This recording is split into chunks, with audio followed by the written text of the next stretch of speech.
The religious cults of the ancient world brought to life secrets of the occult, the hidden world of the supernatural.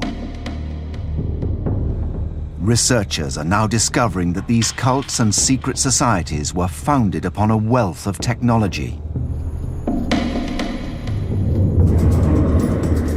How did an ancient cult communicate with the dead through the power of machinery? How did a life-size statue of Jesus Christ spring miraculously to life? What ancient science protected a holy military order and its city against certain annihilation? And how did an ancient civilization recreate the mysteries of hell? A newly discovered underworld where no cameras have gone before. The secret science of the occult is our ancient discovery.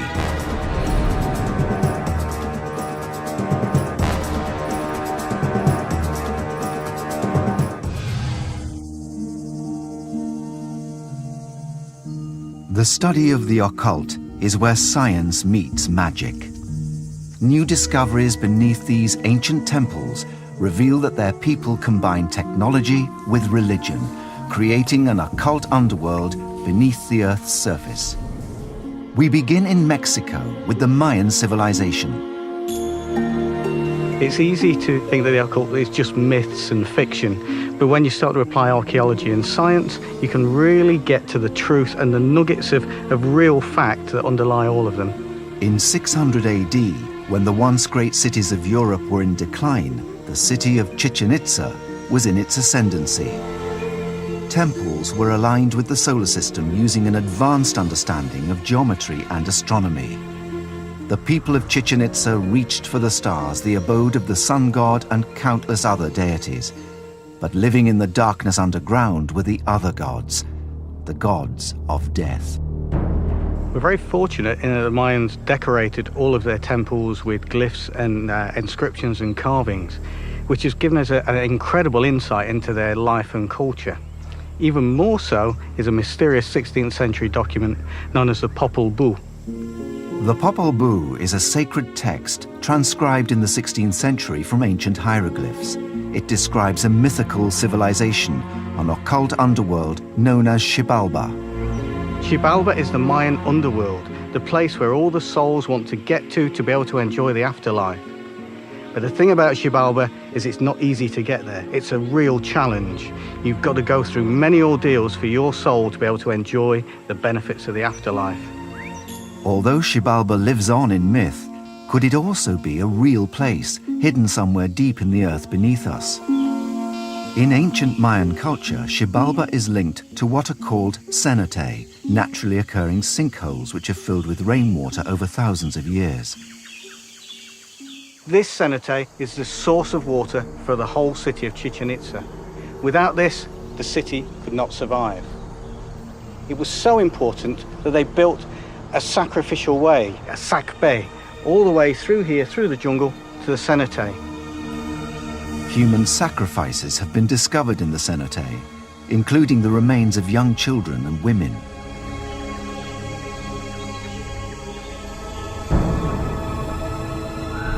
So could Xibalba be a cenote? Using the clues from the Mayan sacred book Popol Vuh, we can start to unravel the Mayan sacred code. But there's only one place we can really do that, and that's to explore Xibalba itself. We need to dive into a cenote. This is what John and a team of underwater cave divers will attempt. They've traveled 70 miles west of Chichen Itza in search of evidence for this ancient underworld. I've got to admit, this is incredibly exciting. How many people have the privilege to sort of dive and explore such an important archaeological site?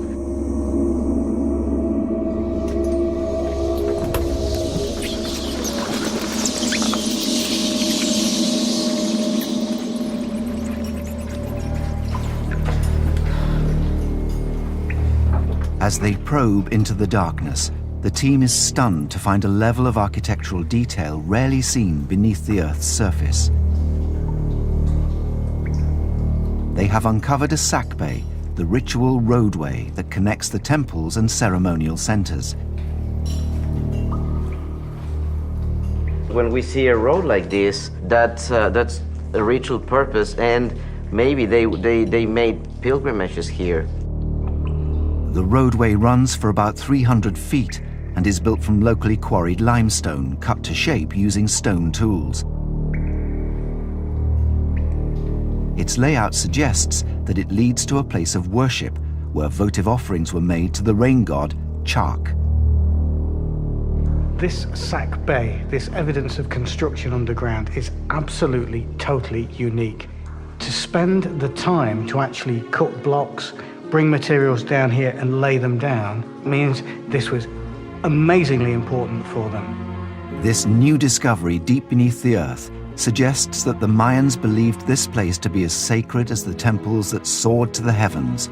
So perhaps Xibalba is not just a myth. The sacred text of the Popol Vuh describes a chamber of infernal heat. Down here in the darkness, the temperature can reach to more than 100 degrees Fahrenheit. And there are bats everywhere. The House of Bats is one of the rooms of Xibalba. Here we've got bats, thousands of them, flying around all the time. There's no wonder the Maya think of this as their sacred place, the road to the underworld. The ancient Mayans brought their engineering skills to the service of religion. Opening up here is the realm of the gods of the dead. Here we are finally in the huge body of water that all this causeway was made for. And we are right on the final steps in order to have access to the cave, which is right in front of me. Really easy to imagine as you come down that causeway, that sacred way, just how an ancient Mayan might have felt. It's scary, especially when the bats are flying across your face and things like that. But it is exciting at the same time. And then to come down here and find this pool of incredibly clear, sweet water in a dry place such as North Yucatan, this has to be a gift from the gods. There's no other words for it. Despite all the team has discovered, this underworld seems to stop short of what is evoked in the myth. According to the Popol Vuh and illustrated in the temple carvings, the way of the dead comes to a path that turns to the west, the way to the afterlife. So why is it blocked with water? Is it because the water levels in the cave have risen over the centuries? To answer this question, it's time to put on the diving gear and investigate the cave complex further.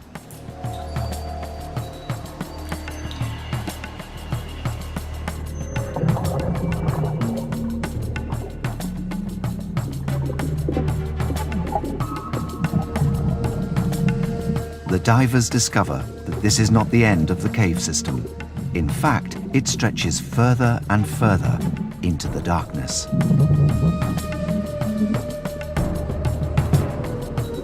As they journey deeper, they discover other rooms, some with air pockets that allow them to take off their breathing apparatus. Could these be the houses of demons as described by the Popol Vuh? We enter the first room, and it's truly beautiful. It's wonderfully decorated with stalactites and stalagmites. Stalactites and stalagmites can only form in air, proof that these caves were once dry and that the water table has risen. The Popol Vuh talks about the House of Knives, a room filled with blades and razors that the souls of the dead must overcome on their journey to Xibalba. Did it look like this? Then we enter another room that has a large pocket of air, so you can walk through this part to get to a further room. You go back underwater, and as you come up again, you enter a further room. It's truly exciting. You can feel a certain energy that comes from the respect and care they showed for this place. And entering it is like being in another dimension. These new discoveries bear an uncanny resemblance to the Xibalba described in the Popol Vuh. It's fantastic. It's just fantastic because you get here, you just get to the end of the road to Xibalba, and right in front of it, you find a cave that goes exactly towards the west. And I'm excited about the west because this was the road to Xibalba. The Mayans had a vision of the underworld that seems to correspond with a real place underground. They peopled it with gods and souls of the dead. Are these discoveries beneath the earth evidence of the convergence of the real and the occult in Mayan religion?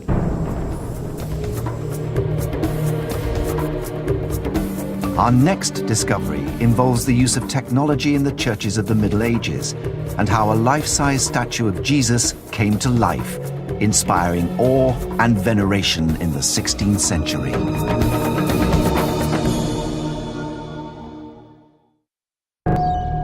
Religions and cults throughout the world are steeped in mystery, intensified by ritual and secrets. Some alleged miracles or supernatural acts have defied logic for hundreds of years. In 16th century England, a full-size wooden statue of Jesus Christ overawed people by coming to life.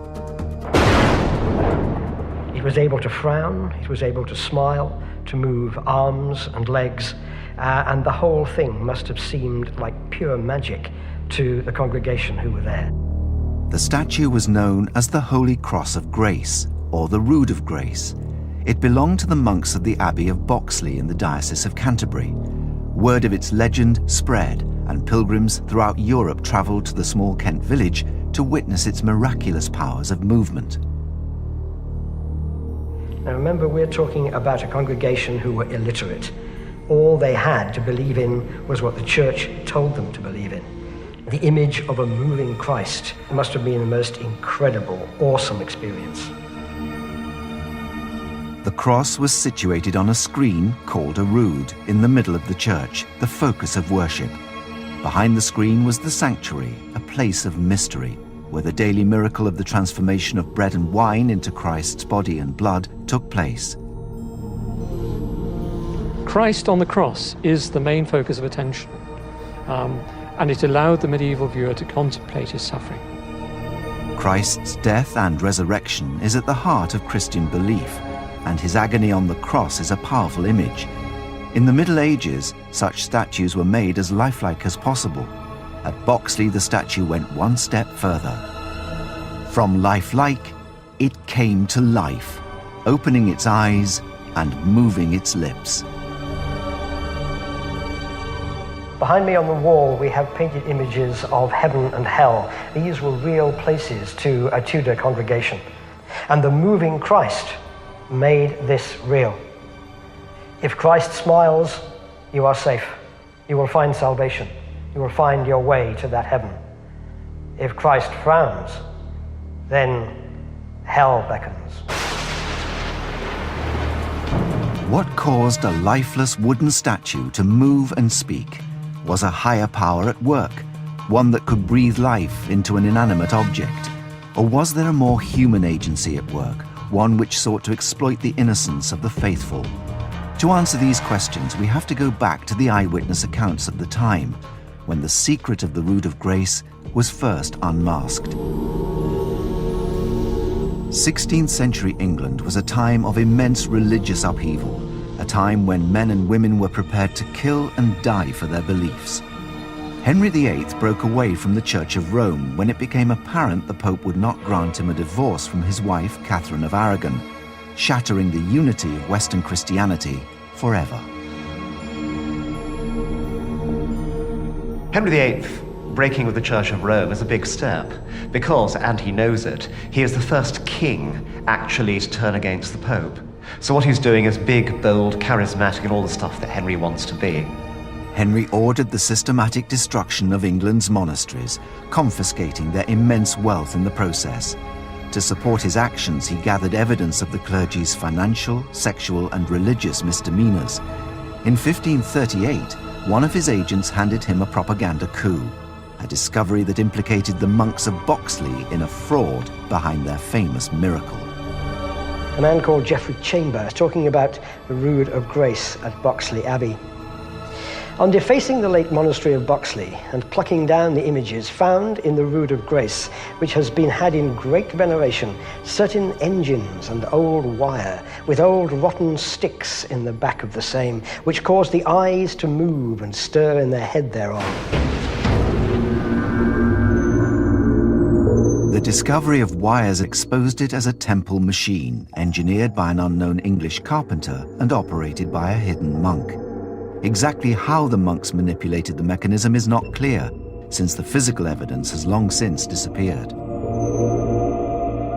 It's likely that the head of the figure was pivoted at the back, the eyes moved by wires to open them, and the lower lip attached to a simple leather hinge that was also operated with a wire to make the mouth look like it was speaking. What happened to the Rood of Grace is that it was taken down and it was exhibited in various places in Kent and then finally in London. The reason for this was London was already the biggest city in the world. The exposure of the miracle as a mechanical fraud served Henry well.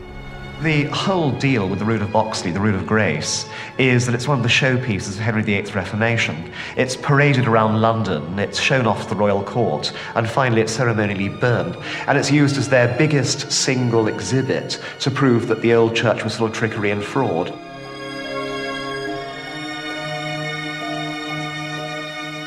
So why did the monks do it?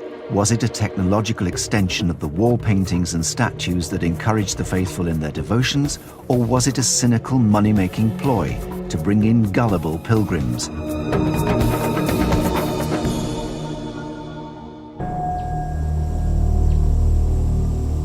Ancient Discoveries has investigated the use of technology and engineering to reinforce the faith of believers. Now we'll examine how that same faith inspired new technology to combat its enemies. In the early Middle Ages, the Order of St. John was founded in Jerusalem to care for sick pilgrims. By 1530, its base was the Mediterranean island of Malta. Part monk, part soldier, the Knights of Malta dedicated themselves to the spiritual and military defense of Christianity. The order is unique because it did start as a monastic order with the individuals taking the vows, the monastic vows of poverty, chastity, and obedience. And it grew into a warrior order as well to defend the faith. The Knights of St. John were in a religious and military battle with the Islamic Empire that threatened to overrun the whole of the Mediterranean. In 1565, on the island of Malta, they faced annihilation from an invading force sent by the Ottoman Sultan, Suleiman the Magnificent. By the time the Ottomans have got their army ashore, there are at least 25,000 soldiers and possibly 10,000 more men from the navy who can be used if necessary. The Christians have around 500 knights, 3,000 mercenaries, probably another 3,500 Maltese militia. The order was outnumbered 4-1. If we look at the raw numbers, it might seem that the knights must have been supermen. They took on and defeated 4 times their number of Ottoman troops. Not any old Ottoman troops, but the very best household troops of the most powerful man on earth. How did the knights overcome these overwhelming odds? Prayer and faith doubtlessly inspired their immense courage and resourcefulness. They planned for a 4-week siege, and of course it went on for nearly as many months, with appalling casualties. The order was going to survive by the will of God, or it was going to perish there on Malta. The Ottoman armada of 190 ships was one of the largest invasion forces assembled since antiquity. The thoughts of any knight seeing that huge armada descend on Malta, when the Grand Master of the time, La Valette, had tried for years to persuade Europe that this was going to happen and no aid had come. It was a small force, and we thought, how could we possibly survive this? The order married one of man's oldest resources to technology. Throughout the history of warfare, men have constantly tried to find ways of harnessing fire, the most deadly element known to primitive man, a way of getting into the primeval psyche of the human. And the Knights of St. John, like the Greeks of Byzantium, like the ancient Greeks, and in the 20th century, flamethrowers and napalm, they found a way of harnessing fire for military purposes. Andrew Lambert has come to Malta's National Library, home to documents of the order that date back to before the Great Siege. He's unearthed a text that could reveal evidence of the Knights' fabled fire weapon. This is the Balby manuscript. This is the original first-hand account of the Siege of Malta, written by a man who was there in the first person, printed only a few years after the battle finished. This is the most important single account of the Siege of Malta. The text vividly describes the terrifying destruction wrought by Turkish artillery during the Great Siege.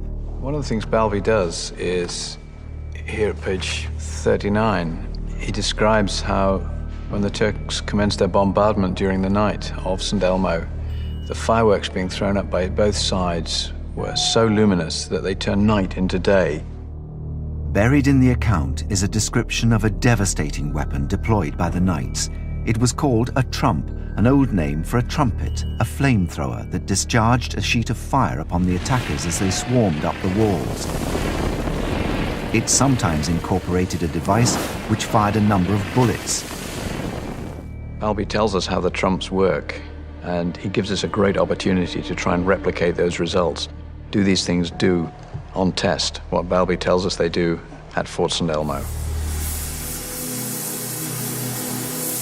Gunsmith Ian Henn takes up the challenge of recreating the military technology of the knights. He's attempting to build and fire the flamethrower Balbi describes. Using sheet iron rolled into a tube, Ian produces a large version of the trump, 12 feet in length. The metal is heated to over 1,000 degrees, then shaped into its trumpet-like design. We can estimate how effective it would have been, but we can't really tell until it's gone through a proper test firing. At a disused stone quarry, Ian has come to put the 16th century flamethrower to the test.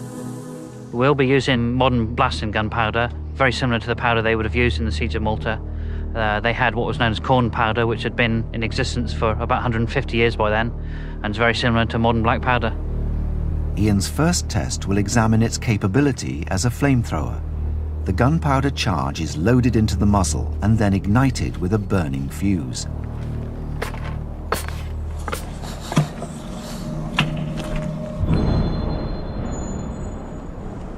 Giving fire!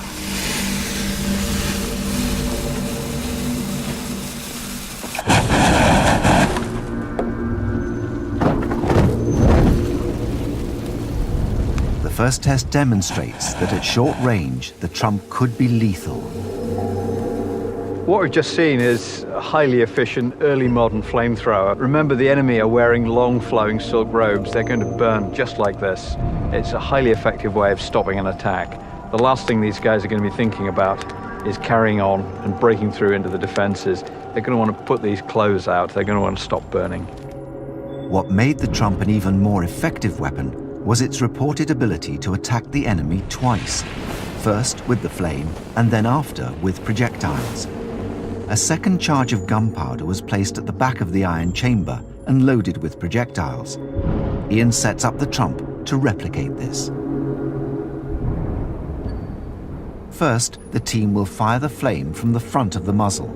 They will then ignite the second stage charge via the touch hole at the back of the trump, shooting out small stones and shards of metal at the target.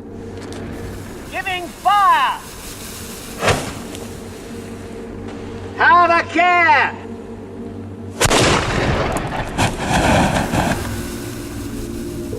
There's a lot of flame, a lot of smoke, a lot of noise, not once but twice. So you can be set on fire, you can be shot. And at night, with these large flashes and flares, it's going to be a really frightening thing to be coming up against. The tests confirm that it would have been an effective firearm against attack and would have performed exactly how the Balbi text describes, combining a terrifying stream of fire with a deadly hail of shot. But the trump is not the only extraordinary weapon mentioned by Balbi in his account of the siege. The ancient manuscript tells us about an even deadlier secret weapon, one that helped the Knights of St. John secure their extraordinary victory. In 1565, on the Mediterranean island of Malta, a religious order of warrior monks called the Knights of St. John was under siege by a force 4 times its size, sent by the Ottoman Emperor Suleiman the Magnificent. The extraordinary victory of the Knights in their holy war was partly due to the development of terrifying weapons. Historian Andrew Lambert is investigating the mysterious arts of the armourers of the Knights of Malta. He starts at Fort St Elmo, where the siege began. Out here we can see just where the Turkish galleys would have been, forming up under oars, ready to bombard the castle. And there would have been dozens of them, each one with 2 or 3 cannon facing forward, continuous rain of fire on the seaward side of Fort St Elmo. Throughout June and July 1565, fighting was intense. Both sides were merciless, and thousands of soldiers were killed. When the Ottomans capture some knights, they crucify them in a mockery of the crucifixion of Christ, and then float them across the harbour to try and intimidate the knights into surrendering. The knights respond by beheading their Turkish prisoners, which is again blasphemous, and firing their heads back into the Turkish camp. There's no quarter expected. This is life and death, and the losers will die. The knights had to play for time.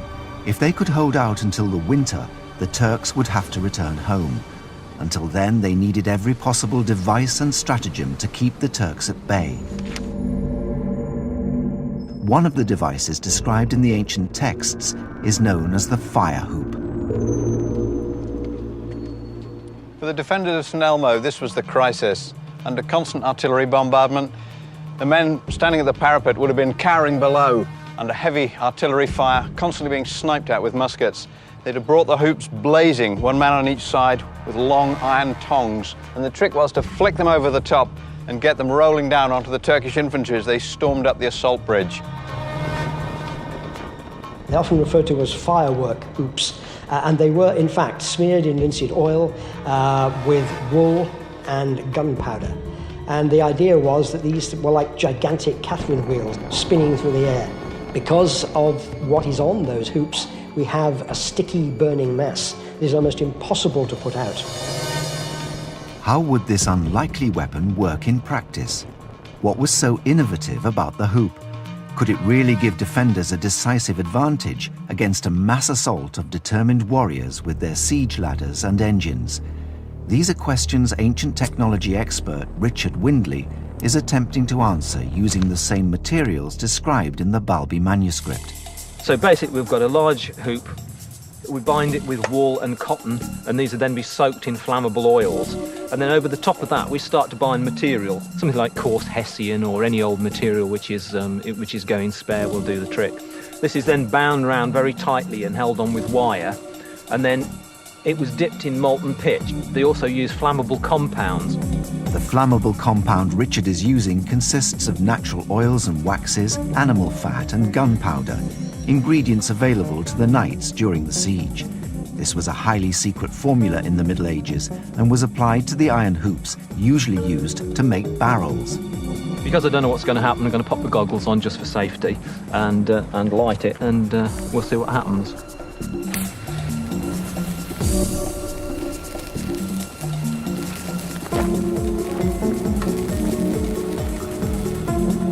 Well, that seems to be burning for quite a prolonged period, and what's interesting is we can actually see the molten pitch dripping off. Now, when I actually applied the pitch to this, I got 1 or 2 spots on my hand. It is very, very nasty, and if you get any quantity on you, it adheres to the skin and it produces very, very nasty burns.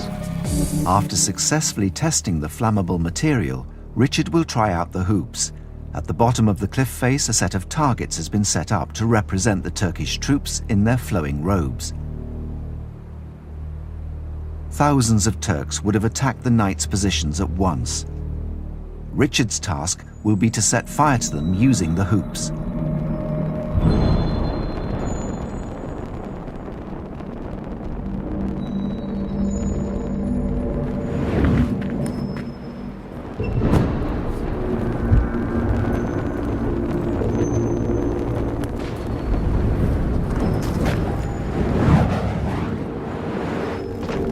Despite their simple appearance, the damage caused by Richard's fire hoops is remarkable, giving us an indication of why the weapon was so critical to the knights. The highly flammable compound smeared around the hoops allows them to burn for nearly half an hour, and they're very difficult to extinguish. 2 or 3 soldiers could easily have become entangled with just one of these blazing hoops. Throwing these down in their hundreds, the knights sowed panic and destruction among the besieging soldiers. they actually caused a lot more damage than all the other arsenal of weaponry which they had available to them. In their own small way, the fire hoops played a critical part in the successful defense of Fort St. Elmo, far longer than the Knights had anticipated or the Turks had hoped that the siege would last. So they might just have tipped the balance between success and failure in what was the pivotal battle of the 16th century. The Knights came within days of defeat. By September, they had just 600 men able to fight, but they held out. The Ottoman army was depleted and demoralized. They gave up the siege and sailed back to the east. These two forces met, they fought it out, and the Christians came out on top. This time, a little bit of skill, bit of luck, some new weapons, but ultimately the Christian West would triumph because it had a more powerful economy, more innovative technology, and within 150 years, the Ottoman Turkish Empire was a backwater, and it was the Christian West that ruled the world. In our next ancient discovery, we investigate an archaeological site, the entrance to a mysterious world in which the ancients used their knowledge of the supernatural to recreate the realm of the dead here on Earth.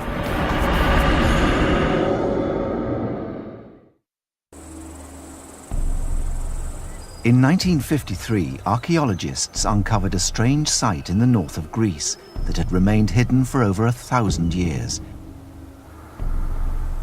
It was a mystifying maze of corridors and rooms that led to a central sanctuary. In a stone chamber hidden underground, the archaeologists discovered figures of ancient gods. More intriguing, however, were the remains of substantial pieces of machinery. Historian Michael Scott has set out on a mission to discover the site's secrets. Well, since 1953, finds have been coming to light at this site that has left us with a mystery. We have a heavy-duty machine here. We have counterweights made of solid iron. We have ratchets, which would have been used as a kind of braking mechanism. But what is this machine? Opinions are divided. On the one hand, some people think that we have some kind of catapult, or indeed several catapults. The iron machine parts date to the 3rd century BC. If they had a military use, experts suggest they would probably have been part of a large catapult that could have been used to defend the site. But there is another, more compelling theory, that the machinery was connected with secret occult ceremonies that were practiced here. The site was a cult shrine dedicated to necromancy, the Greek word for consulting the dead. Pilgrims, both rich and poor, would come from far and wide to discover their fate by speaking to the spirits of those who had passed on. Also found at this site was a statuette of the goddess Persephone. Persephone, the wife of Hades, the lord of the underworld. Persephone, the woman that Hades came back up from the underworld into the real world to grab and take back down to the underworld as his bride. So what we may have here at this site is not some kind of defensive farm or keep, but actually an oracle of the dead. And these heavy-duty weights, this lifting mechanism, may well be something to do with that oracle. But why would a place of religious ceremony need heavy machinery? Did the pilgrims need help in visualizing the ghosts they were consulting? It was not unknown at the time to give mechanical inspiration to worshippers. So was this machinery used to summon forth spirits and not as a catapult? Michael is taking the route the ancients took to the site, but this time to unlock its mysteries, not to take part in them. You chose to consult an oracle of the dead if there was particular information that only that dead person knew that you now needed. You went to the oracle of the dead as something of a last resort. You had to be bold, strange, or desperate to go anywhere near them. To recreate the awe-inspiring experience, Michael follows the same route that would have been traced by an ancient pilgrim, as described by Herodotus in his book, The Histories, written in the 5th century BC. Herodotus locates the Oracle of the Dead on the river Acheron in the northwest of Greece. It still flows into the sea near the ruins of the ancient site. In Greek mythology, the Acheron was one of the rivers that flowed into Hades, the hell of the ancient world, where the souls of the dead were ferried across by the boatman Charon. Visitors to the oracle would have passed this way and been reminded that the underworld was near. To come here on the Acheron River, to follow that route in search of the Oracle of the Dead, is to get back into the footsteps, to make the journey that those ancients made all the way to try and find the answer to their questions. And so it makes it so much more real, so much more exciting, so much more vivid to understand exactly what they felt as they made that journey. The Oracle of the Dead was called the Necromanteon in Greek, from which is derived the word necromancy, speaking with the dead. The shrine was known in the texts of Herodotus and Strabo as one of the gates of hell. Destroyed by the Romans in 167 BC, it was buried in the rubble of time. The site was rediscovered and excavation began in the 1950s, which is when the machine parts were found. The location corresponds to the descriptions in ancient texts. This is the Oracle of the Dead and a gate of hell. This is the place believed to be the heart of the Oracle of the Dead. It's where the visitors to the Oracle could get in touch with the souls of their dead relatives. The maze of corridors and rooms now begins to make sense. Someone who sought out an oracle was known as a consultant. After rituals of purification and sacrifice, he or she followed the narrow and winding passages to the central sanctuary, which is where the mysterious machine parts were discovered.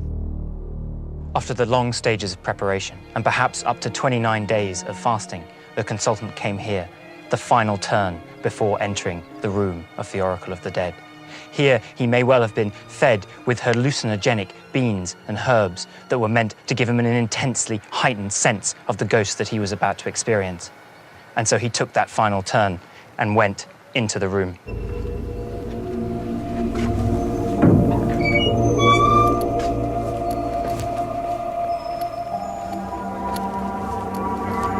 Upon entering the oracle chamber, the consultant would be disoriented by the natural hallucinogens, their psychedelic properties enhancing the person's perceptions and emotions. When you came into that room, it would have been dark, just like where we are now. The priests would have been chanting more and more incessantly, creating the atmosphere. And then, out of nowhere, out of the mists of time and the underworld itself, came a vision of that spirit, and perhaps a voice echoing up, answering your question.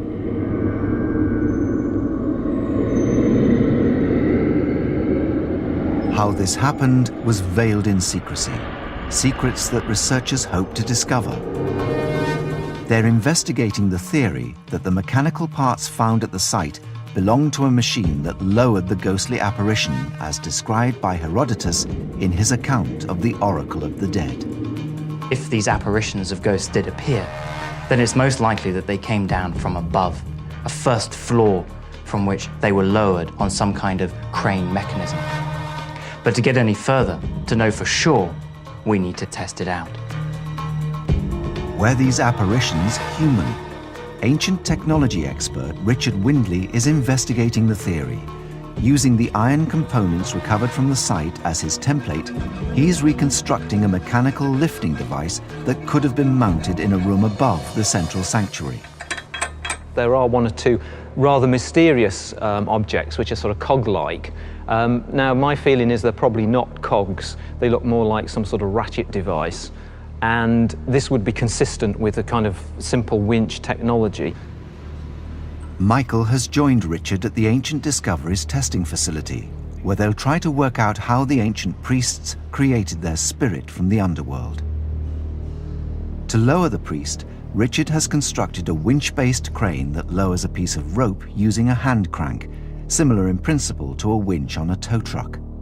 The machine is constructed out of iron and wood and has a ratchet on the side of the shaft which can be used to stop the weight returning back down.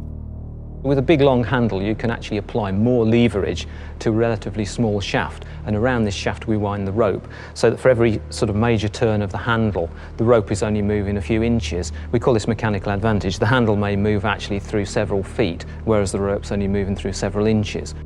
Using this mechanical advantage, Richard's machine can lift or lower up to 300 pounds on the rope by applying only a few pounds of force on the handle. To test this crane lifting mechanism, we've recreated the archaeological site. Imagine I am the consultant coming in to the Oracle of the Dead. Richard, up on the first floor, replaces what is now the church at the site, where there would have been a hidden first floor with the crane tucked away.